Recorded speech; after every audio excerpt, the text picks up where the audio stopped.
함께 말씀 보겠습니다. 이 시간 하나님 우리에게 주시는 말씀은 에베소서 5장 18절로 21절까지의 말씀입니다.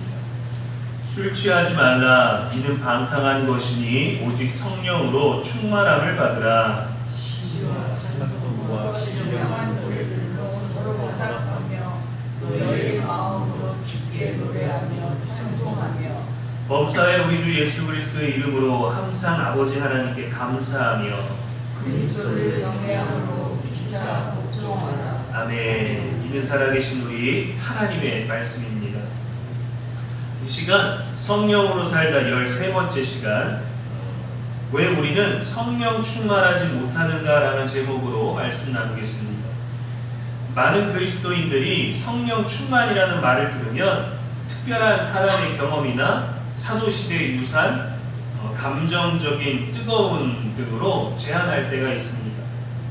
물론 우리에게 성령이 낯선 존재는 아니지만 기이하고 초자연적인 경험을 필요로 한다고 여기기 때문이죠.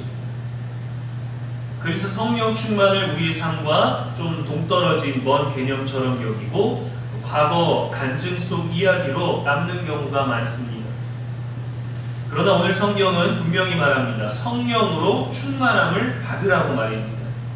이거는 명령입니다. 선택이 아니라 하나님의 뜻이에요. 성령 충만은 원래 우리의 상태여야 합니다. 하나님이 그렇게 원하시거든요. 우리는 과연 성령 없이는 하루도 살 수 없다고 느끼고 있을까요? 왜 우리는 성령 충만하지 못하는 걸까요? 우리의 일상과 세상의 방식에 길들여졌기 때문입니다. 성령으로 사는 삶이 아니라 성령의 도움이 필요하구나 해서 내 삶에 큼지막한 나무를 하나 심어 놓은 것처럼 여기는 게 아닐까요? 그래서 좀 살만하다 싶으면, 그래서 좀 괜찮다 싶으면 더 작은 나무가 되겠죠. 성령을 삶의 중심이나 뿌리로 두지 않고 필요할 때 그늘을 제공하는 조경수 정도로 두는 겁니다. 바울은 성령 충만을 말하면서 술 취하지 말라고 경고했어요. 왜 술이 나왔을까요? 술은 우리의 감각과 분별력을 무디게 만들기 때문입니다. 요즘 음주운전과 취중범죄가 더 많아졌어요. 심지어는 마약까지 더 많아졌죠. 심각한 범죄인데도 형량이 크지 않습니다. 괜찮은 방어력을 가진 사유가 있기 때문이에요. 기억이 나지 않습니다. 잘 모르겠습니다. 조금만 마셨습니다. 기억하기 싫은 것도 있겠고 정말 기억이 나지 않는 것도 있겠죠. 그렇게 중독된 마음이 성령의 세미한 음성을 감지하지 못하게 합니다. 세상의 방식에 취하고 익숙해져서 우리의 영적인 기억력들을 잃어버린 거예요. 우리가 성령 충만하지 못한 또 다른 이유는 자아가 너무 강하기 때문입니다. 성령은 우리에게 직접 내려오시고 우리 안에 거하시는 하나님이에요. 그런데 우리의 자아가 오른 경우가 많아서 너무 올라가 있어서 성령이 임하실 공간이 없습니다. 강한 자아가 요즘에는 이기적인 방식으로 자주 드러납니다. 자기 아닌 다른 대상에 대한 존중이 많이 사라졌어요. 내가 존중받지 못해서 다른 이를 존중하지 못하고 존중받아도 남을 존중할 줄 모르는 시대입니다. 주차빌런 이야기가 많습니다. 다 같이 이용하는 주차장에 북한에 혼자 되거나 삐뚤게 돼서 다른 차가 못 되게 하거나 사람들 다니는 통로나 입구를 막아서 불편을 주는 주차를 뻔뻔하게 해놓고 미안해하지도 않습니다. 나도 여기 사는 사람이다. 주민의 권리라고 아주 뻔뻔하게 주장을 하고 답변을 합니다. 그런데 그렇게 상대방을 존중하지 못하고 스스로 존중받지 못하는 그런 사람들이 거울 치료로 똑같이 불편을 겪어서 자기 차가 빠지지 못해서 출근할 때 어려움을 겪으면 그제서야 죄송하다고 용서해달라고 그것도 이해 못해주냐고 그러니까 제발 차 좀 빼달라고 부탁을 합니다. 함께 사는 세상인데 이기적인 자기가 너무 많아요. 게다가 자기밖에 모르는 사람들이 많습니다. 나만 오르려고 하기 때문이에요.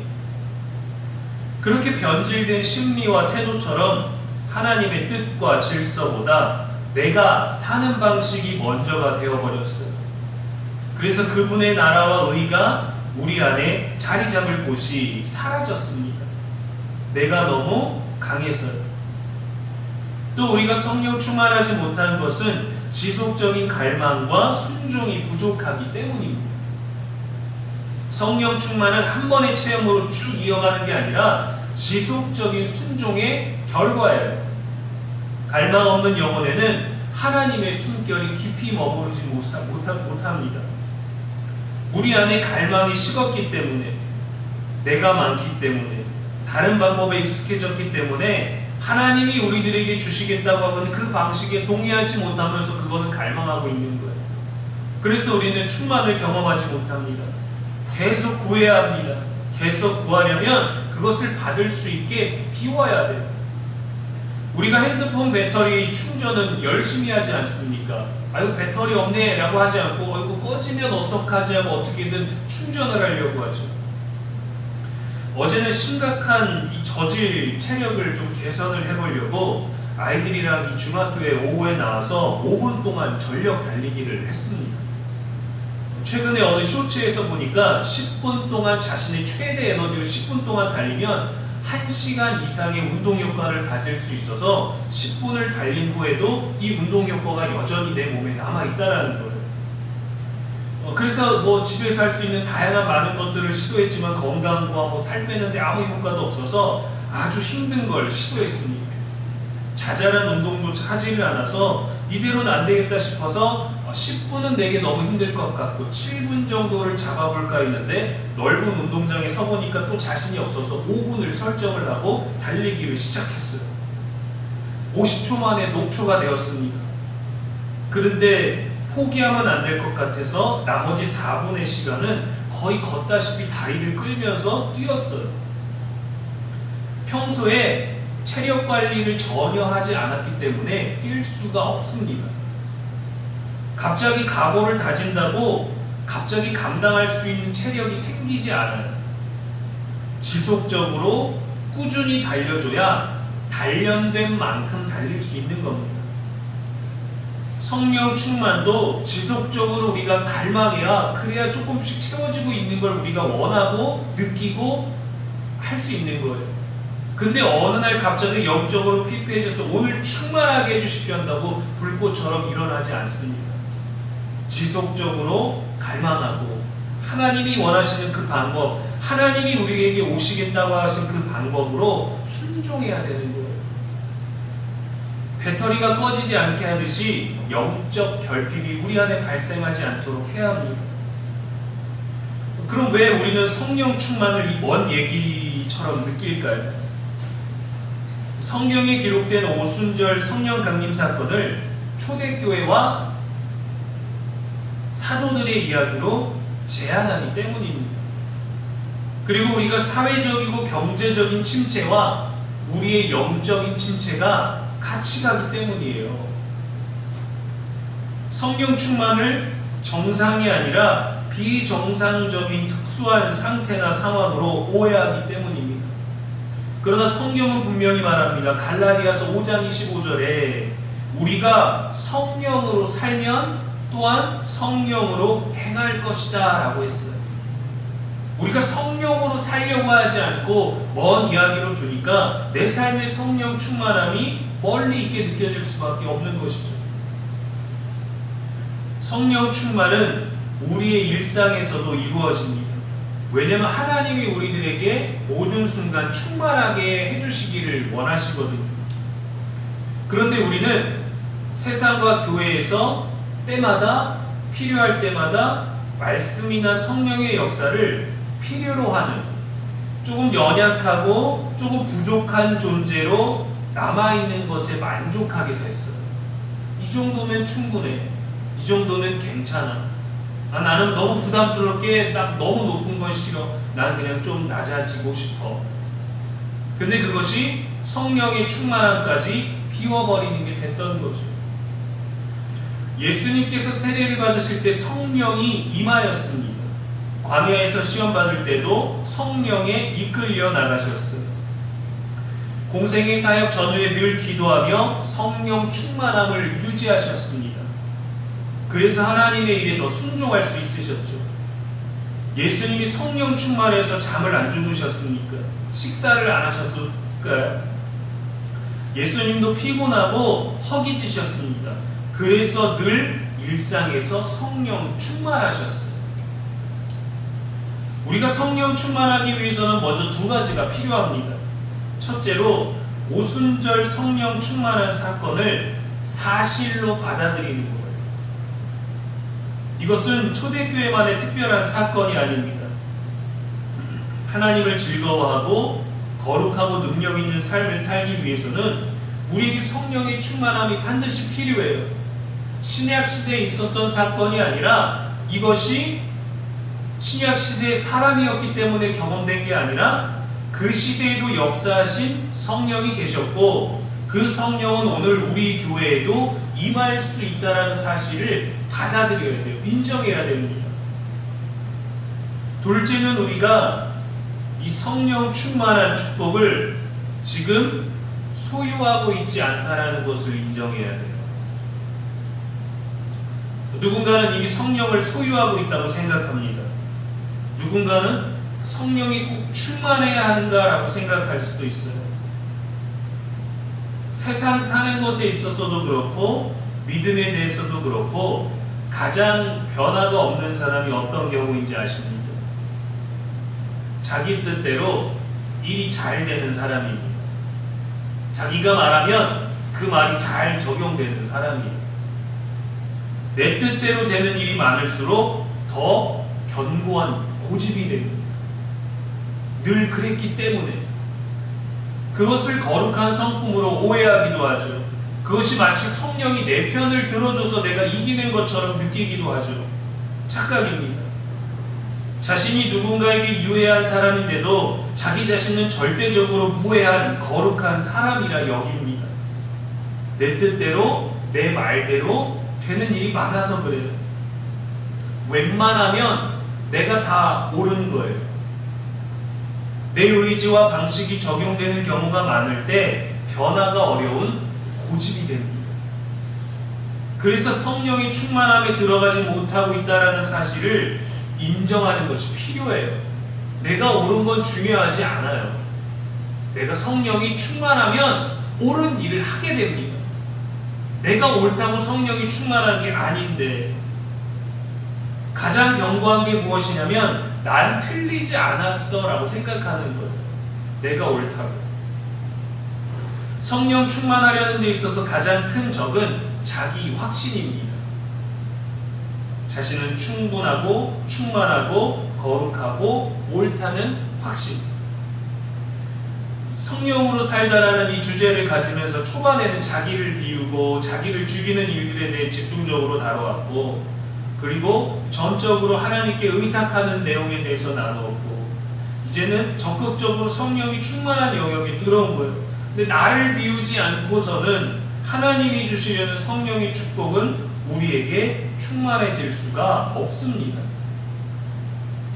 그럼 우리는 어떻게 성령 충만하게 될 수 있을까요? 내가 어떤 사람이든지 옳든지 그르든지 늘 깨어져야 합니다. 우리가 담아내려는 나를 위한 그 공간에 모서리가 아무리 애를 써도 깨져야 돼요. 그래서 내가 자꾸 빠져나가야 됩니다. 왜냐하면 사람은 자신의 생각과 행동의 정당성을 먼저 확보하려고 하는 본능이 있거든요. 내가 맞았는지를 찾으려고 합니다. 내 말이 맞잖아. 그래서 내가 아니라 성령께서 오르시니 나는 성령께 순종합니다. 이것이 늘 우선이 돼야 되는 거예요. 그리고 성령에 대한 끊임없는 갈망과 기다림이 늘 있어야 하는 것이죠. 내가 자꾸 빠집니다.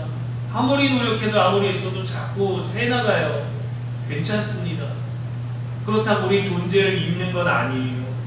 우리 어떤 성취를 느낄 수는 없겠지만 거기에 성령께서 충만하게 해주시는 것, 새어나가도 넘치도록 채워주시는 그 성령 충만함을 갈급하면 되거든요. 성령이 우리 안에 충만하길 바라야 되는데 우리는 성령이 우리를 충만하게 하기를 바라기 때문이에요. 내가 먼저이기 때문에 그렇습니다. 하나님은 언제 우리에게 충만하게 하실까요? 우리의 더 낮아진 겸손한 마음에, 무릎 꿇은 나의 절박한 심령에 주님만으로 만족하기를 원하는 자에게 충만하게 해주십니다. 충만은 내게 하나님께 내가 가져오는 게 아니에요. 하나님이 거룩하신 방법으로 우리를 통해서 우리에게서 하나님 자신을 드러낼 수 있다는 확신을 가져야 됩니다. 왜냐하면 우리에게 성령을 주시는 분이시기 때문에. 마리아가 성령으로 잉태되었을 때 주의 여종이오니 말씀대로 내게 이루어지이다 하고 받아들였어요. 성령은 하나님의 선물로서 받을 수 있습니다. 광야에서 성막을 지을 때도 부살렐과 오홀리압에게 하나님의 영을 충만하게 하셨습니다.